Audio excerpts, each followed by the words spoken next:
Meus irmãos queridos, minhas irmãs queridas, Jesus nos abençoe, que Ele continue sendo o caminho por onde devem trilhar os nossos pés.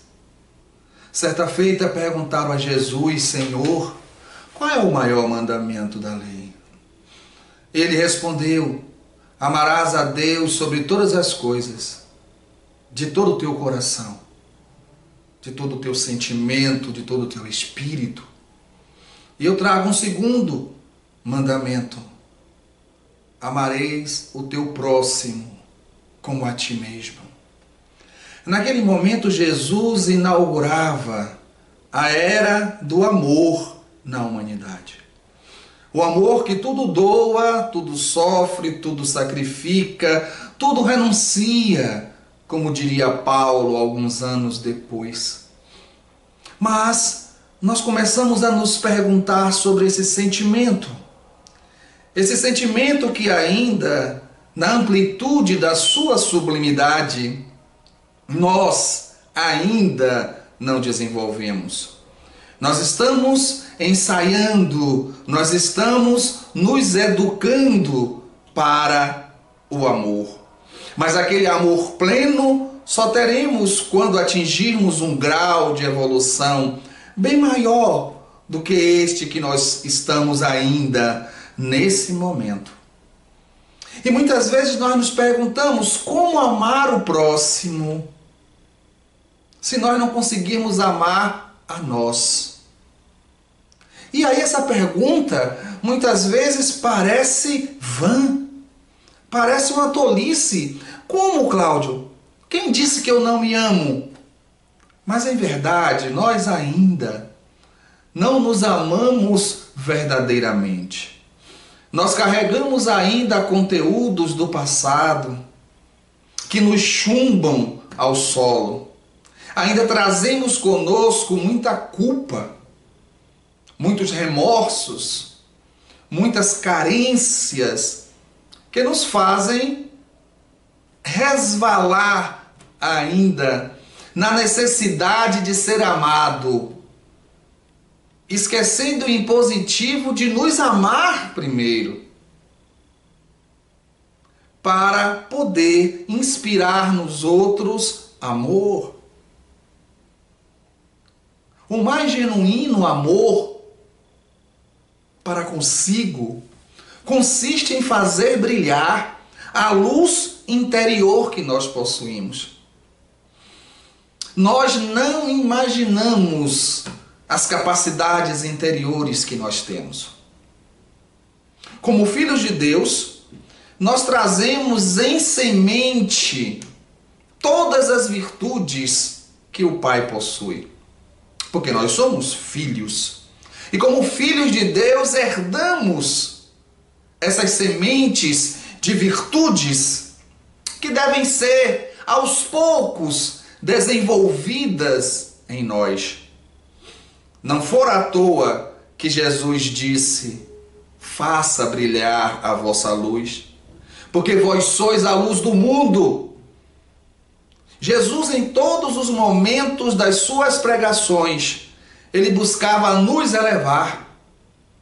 Em nenhum momento ele sintonizava com as nossas imperfeições. Ele buscava inspirar em nós, despertar em nós as potencialidades que nós temos latentes. Quando nós não nos amamos, ficamos dependentes do amor dos outros para ser felizes. Quantas vezes as pessoas falam nos bate-papos: eu estou procurando a minha cara metade. Eu estou procurando a pessoa que me dê amor, que me complete. Como se nós fôssemos uma parte e o outro fosse somar numa outra parte. Isso não é verdade. Nós somos criaturas inteiras. Somos um ser integral, mas que ainda não se apercebeu disso. E agora lembramos que certa feita, um místico, Sai Baba, estava sendo entrevistado por uma repórter inglesa e ela perguntou: o senhor disse que é Deus, isso é verdade? Ele disse: é verdade. Eu sou Deus. Mas você também é Deus. A diferença de mim para você é que eu sou Deus e sei que sou Deus. E você é Deus e não sabe que é Deus. Evidentemente ele não estava falando Deus, causa primária de todas as coisas. Ele estava se referindo àquela frase de Jesus: vós sois deuses. Lembram? Jesus falou isso. Vós sois deuses. Não tem um ditado que diz filhinho de peixe, peixinho é? Então, nós somos filhos de Deus. Somos também deuses. Não, evidentemente, na magnitude da perfeição divina. Mas Deus é luz e nós somos filhos da luz e a luz não produz trevas. Se Ele nos criou, é porque nós também somos luz. E aí nós temos que passar, muitas vezes, por algumas etapas para entender quem nós somos. Para tirar essa casca de imperfeição que nós temos.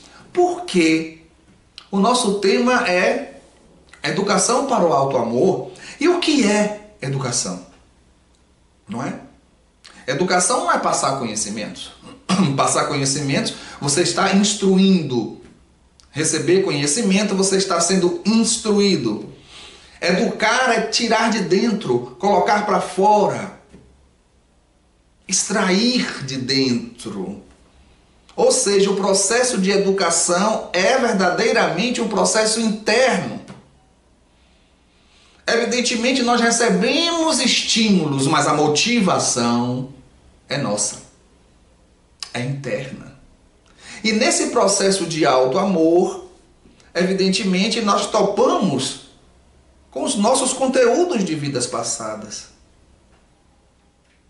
E aí nós lembramos de Paulo de Tarso, quando ele diz: o bem que eu quero fazer, eu não faço. E o mal que não quero fazer, esse eu faço. Porque quando eu penso no bem, o mal já está em mim. Evidentemente, nós percebemos aí uma inquietação. No sentido de, eu quero fazer o bem, mas eu trago conteúdos de vidas passadas que me inclinam ao mal. A minha decisão de fazer o bem é agora, nesse momento. Mas essa decisão pura e simplesmente não apaga os conteúdos que eu trago. Então eu tenho que passar por um processo para entender por que o bem que eu quero fazer eu não faço. E por que o mal que eu não quero fazer, esse eu faço. E aí nós passamos para uma questão de autoaceitação. Isso aí é importantíssimo para o auto-amor. Normalmente nós desejamos passar por um processo de reforma interior. Mas para isso nós temos que fazer um trabalho de autoconhecimento. E o trabalho de autoconhecimento dói. Por que dói? Porque você vai começar a ver coisas em você que você não queria ver. Você vai começar a perceber que hoje, na consciência que você tem, na consciência que você já desenvolveu, você não queria sentir certas coisas que você sente. Você não queria pensar certas coisas que você pensa. E você não queria fazer certas coisas que você faz. E isso dói. Observar as próprias úlceras dói bastante. Então, nesse processo de autodescobrimento, de autoconhecimento, para se adquirir a reforma íntima, a transformação, porque para transformar você tem que ver que existe. Você tem que enxergar. Então nós temos que passar por um processo de autoaceitação. Olha que interessante. Autoaceitação não é desculpismo. Não. Autoaceitação é a percepção que você possui determinadas posturas, pensamentos, sentimentos, reações, emoções que são desagradáveis para você.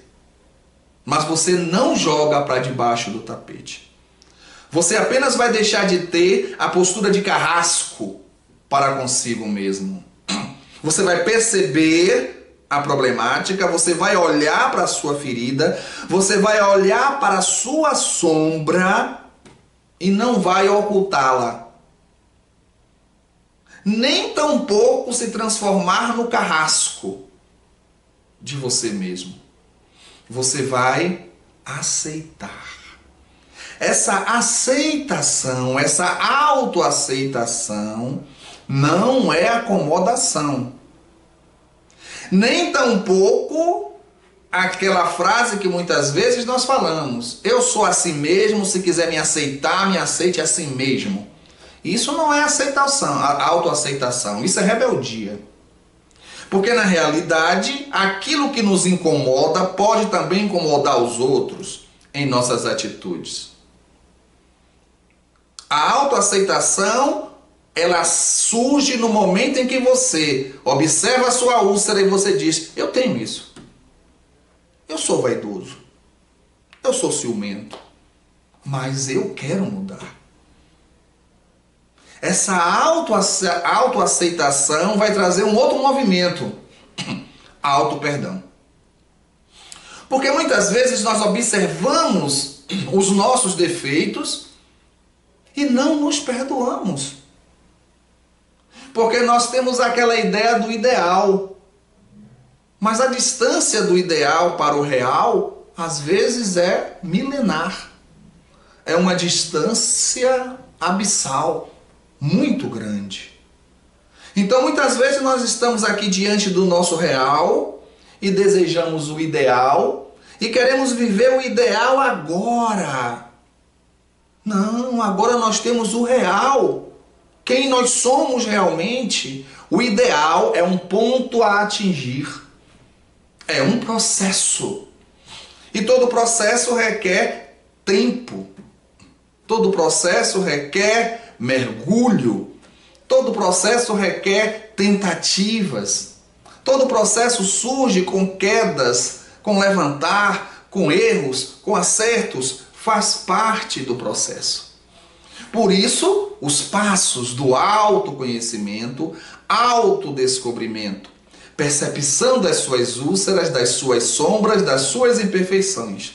Autoaceitação, perceber que existe, porque se eu não me percebo vaidoso, eu não vou poder mudar, porque eu acho que não sou. Então, no autodescobrimento, eu tenho que olhar para essas úlceras aceitar a existência delas e me perdoar. Porque eu fui criado simples e ignorante para me transformar em anjo. Do átomo ao anjo que um dia foi átomo. Eu vou chegar lá. É um processo. No momento que eu me perdoo, eu suspiro. Imaginem a sensação de Madalena quando se sentiu perdoada e quando se perdoou. De Pedro depois que negou. De Judas depois que traiu. De Tomé depois que duvidou. E de tantos outros. É uma sensação de alívio.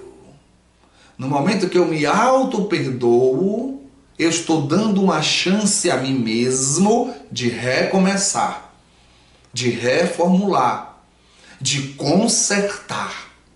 O auto-amor é um aprendizado, é uma educação. No momento em que eu me amo, eu vou desenvolver essa força dentro de mim que é o amor, e aí eu vou poder amar o próximo. Vou poder entender o amor de Deus. O próprio Paulo passou por essas fases. Lembram da frase que nós falamos há pouco?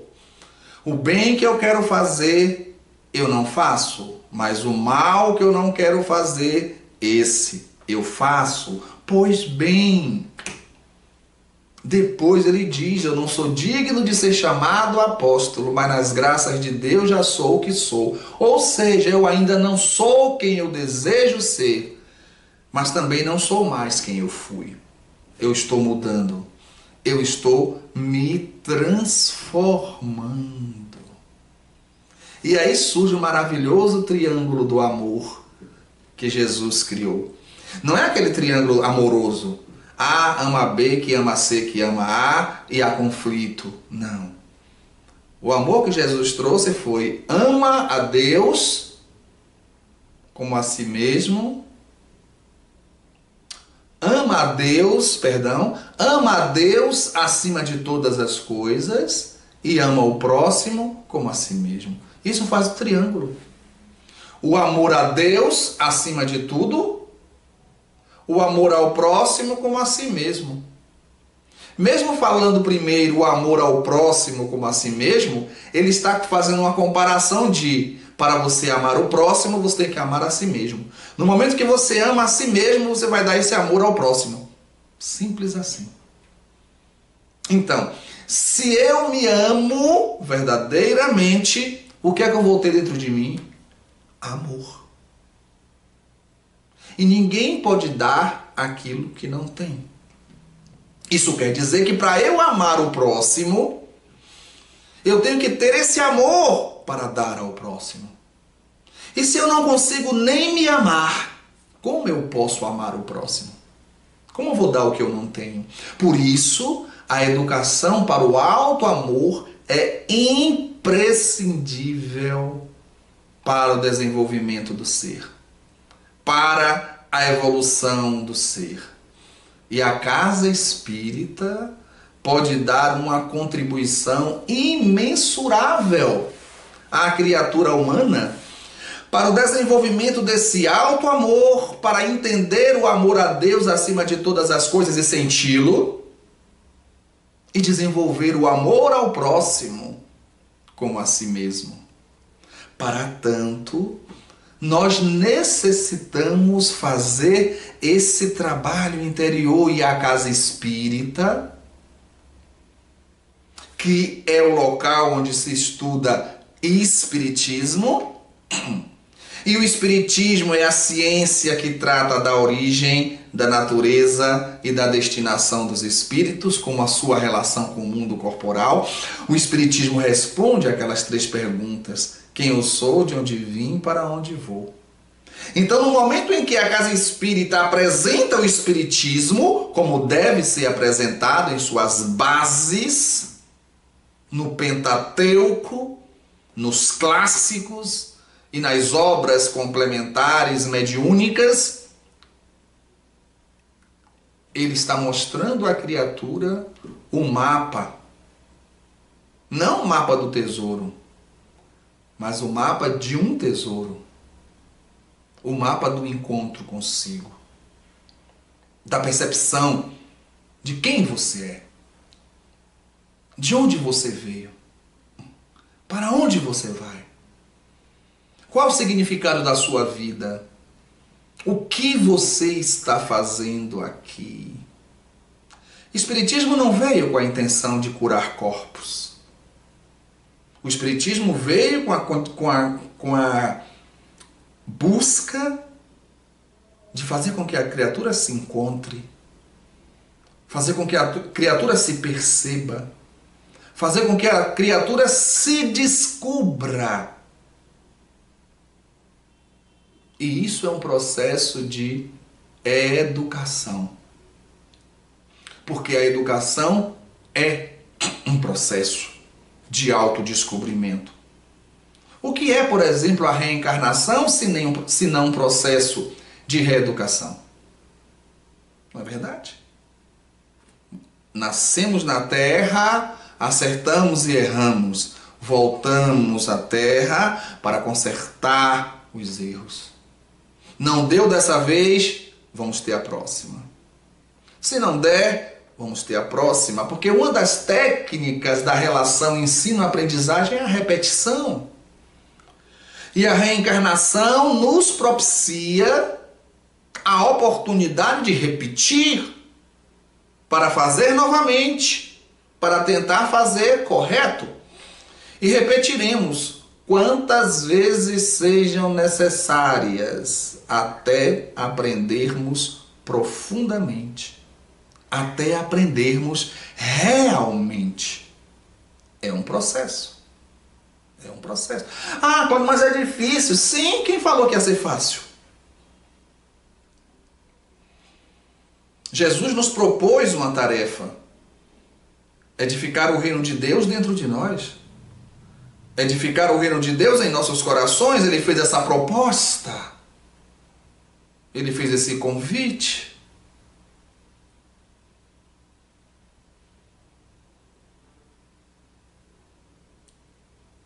E é o nosso caminho. Não tenha dúvida. Nós estamos aqui para crescer e para nos desenvolver. É um caminho que requer responsabilidade. Sermos responsáveis pela nossa própria vida.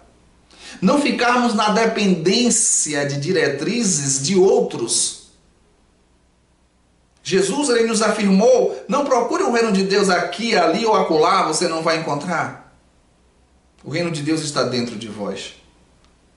Todo o movimento de Jesus foi para o mergulho em nós próprios. Inclusive para encontrar Deus. Porque o reino de Deus é a própria presença de Deus. E quando ele diz que o reino de Deus está dentro de nós, é porque nós somos um universo em nós. Cada um de nós é um universo dentro de um universo maior. E essa construção é interna, profundamente interna. Isso requer responsabilidade. E o alto amor é um aprendizado. É um aprendizado constante.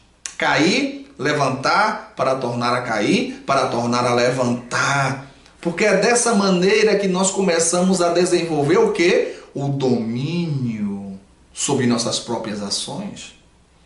O domínio sobre os nossos pensamentos. O domínio sobre os nossos sentimentos, sobre nossas emoções. É verdade?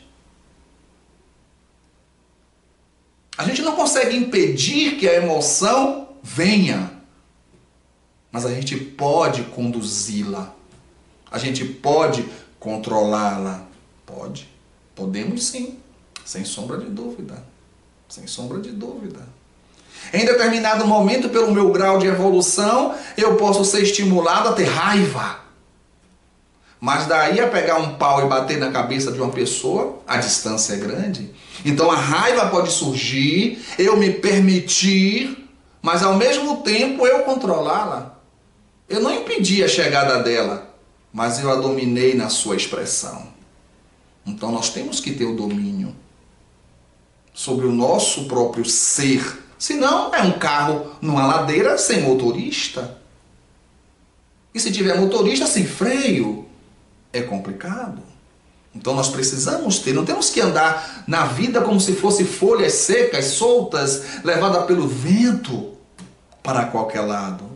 Nós somos seres pensantes, somos espíritos, somos individualidades. Consequentemente, nós temos que ter o domínio sobre nós.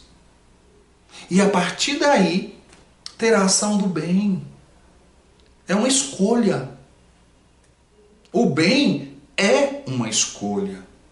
Nós escolhemos o bem. Queremos servir nesse caminho.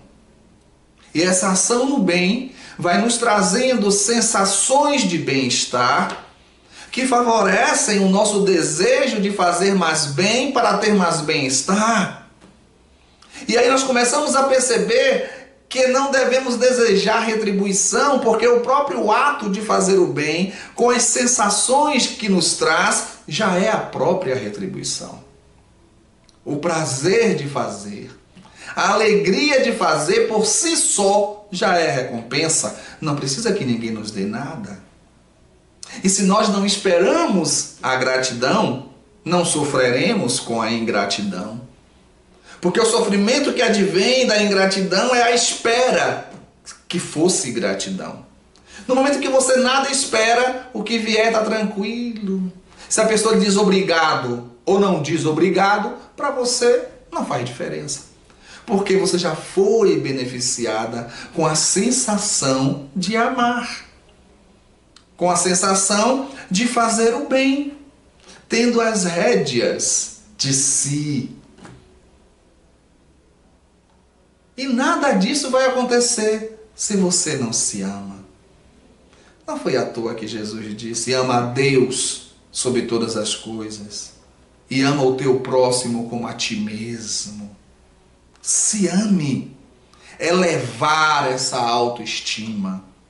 Às vezes as pessoas confundem autoestima com vaidade, com orgulho, com prepotência. Não é isso, não. A autoestima é você perceber as potencialidades que você tem. Se alegrar com essas potencialidades. E fazer com que essas potencialidades cada vez mais se desenvolvam. E tudo aquilo que nós temos de bom só se desenvolve verdadeiramente quando nós colocamos a serviço do próximo. Porque sem o outro, as nossas ações ficam sem sentido. Não é? Você sozinho numa ilha. Não é? As suas ações, o feedback, as repercussões, o aprendizado, tudo fica mais difícil. As relações fazem parte do nosso processo de crescimento. Então, se eu me amo, eu posso amar o próximo. Mas para eu me amar, eu vou ter que me perdoar. Fica mais fácil perdoar o próximo. Para me perdoar, eu vou ter que me autoaceitar. Fica mais fácil aceitar o próximo. Não é um processo interessante? É um processo divino. Está nessa busca, nessa tarefa de transformação. É divino esse processo. É maravilhoso. E todos nós estamos inseridos. A diferença é que uns sabem que estão. Outros não sabem. Uns já perceberam a sua situação no mundo, o sentido da existência e o que veio fazer aqui. Outros não sabem. Mas tudo isso faz parte do processo. Quem sabe hoje, não sabia ontem. E quem não sabe hoje, saberá amanhã. Faz parte. Faz parte do processo. E é maravilhoso estar inserido nesse processo. E é mais maravilhoso ainda saber-se inserido. Ter a consciência do mundo, ter a consciência de si, ter a percepção do processo. Isso é maravilhoso. Você ser seu próprio laboratório. Você ser a sua própria experiência. Você ser o seu próprio cientista. Experimentar com você mesmo. E trabalhar com você mesmo. Esse é o processo. Não precisa falar muito. O que nós precisamos é de ação. Tudo que tinha que ser dito para nós, no atual estágio que nós vivemos, já foi dito. Há 2000 anos já foi dito. Na Galileia, na Samaria, na Judéia, na Decápole. O que faltava no século XIX nos foi dito em Paris. No lançamento do Livro dos Espíritos e nas obras que, em conjunto, fazem a codificação. Evidentemente, outras coisas ainda saberemos, mas de que adianta saber se não vivemos o que sabemos? Então vamos viver tudo isso que nós sabemos, e é tarefa para várias encarnações. E aí, quando estivermos em condição, outras revelações surgirão. Maria Dolores nos diz em um dos seus poemas que nós somos como crianças que não nascemos ainda. Estamos no processo de crescimento. Tanta coisa temos que saber ainda. Mas a nossa preocupação agora é viver o que nós já sabemos. É experimentar o que nós já sabemos para que tenhamos condições de receber novas revelações e novos ensinamentos. Por isso, a importância da educação para o alto amor. Que possamos amar a Deus acima de todas as coisas e amar ao próximo como a nós mesmos. Que Jesus nos abençoe.